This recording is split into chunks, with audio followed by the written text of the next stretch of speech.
प्रकृति सुरक्षा पदयात्रा को गुमुड़ा जगन्नाथ मंदिर और अभ्यास टेक्नो स्कूल परिसर में भव्य स्वागत। प्रकृति सुरक्षा पदयात्रा मार्च 1 तारिख मालकानगिरी ठार आरंभ हो पुरी ठारे शेष हेब। दीर्घ 42 दिन में 670 किलोमीटर चलिबार से योजना रखिंट। तेबे यही क्रम यह पदयात्रा टीम आज रायगढ़ जिलार गुमुड़ा निकटरे आज गुरुवार सका 9टा समय पहुँचते। एठारे समस्त लिमापदर बासिंदा उपस्थित रही युव गोष्ठी मैंने उपस्थित रही चंदन फूल दे स्वागत करते। एठारे जगन्नाथ मंदिर में महाप्रभु को दर्शन करने जलपान करते। किसी समय रहा पुणी पदमपुर ब्लॉक अभिमुखे से बाहरी तेबे दिन 11टा समय अभ्यास टेक्नो स्कूल परिसर में से स्वागत करते। स्कूल कर्तृपक्ष निजे उपस्थित रही फूल तोड़ा दे से स्वागत करते। पिला मानकर बैंड ताले ताले स्वागत कराइथिला।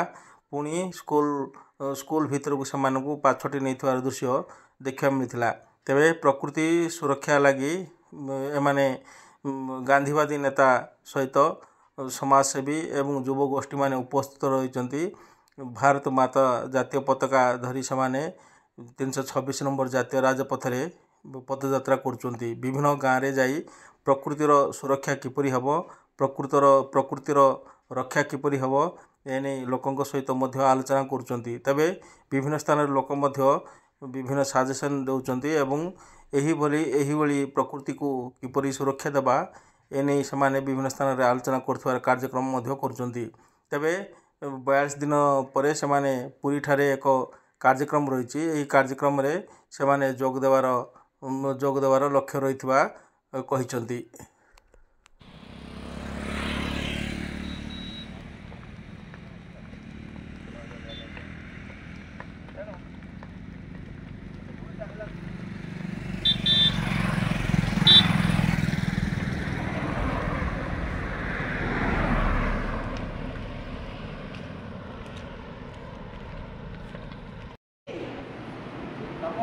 मैंने पदमपुर बाजार रे कि रामनागुड़ा बाजार रे कि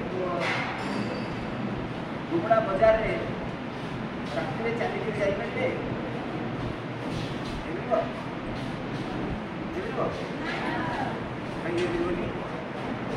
पाकिस्तान कहीं मिलबनी ए देश कौन ब्रिटिश अच्छा कहीं मिलबनी कहीं जाइए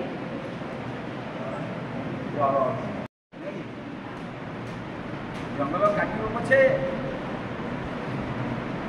मनीषा बिक पछे पैसा दरकार सरकार को लुटू पछे जंगल गाँव को लुटू पछे पैसा दरकार से जो छाड़दे किछि पिला अछंती किछि मनीष अछंती 100 करे गोटे 1000 करे गोटे गोटे गोटे मनीष अछंती जे अणविश्वासी जे छटपट होउछ सब मनुष्य मैंने आज छटपट होती व्याकुलता अच्छी कौन हम आसंता पीढ़ी पाई तुम्हें जो आम बयस को आसो से जीवन आ 10 वर्ष भितर पदमपुर गुडारी रामनागुड़ा सब जंगल समाप्त पदयात्रार अर्थ हूँ बाटरे चली चली जीवा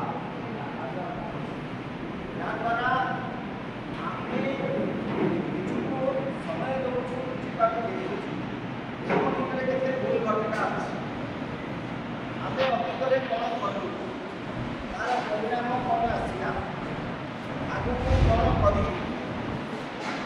प्रकृति को देखी देखी जाऊँ तेणु निजको देखार निजको विचार कर निजको बुझीपार अवसर मिलूँ।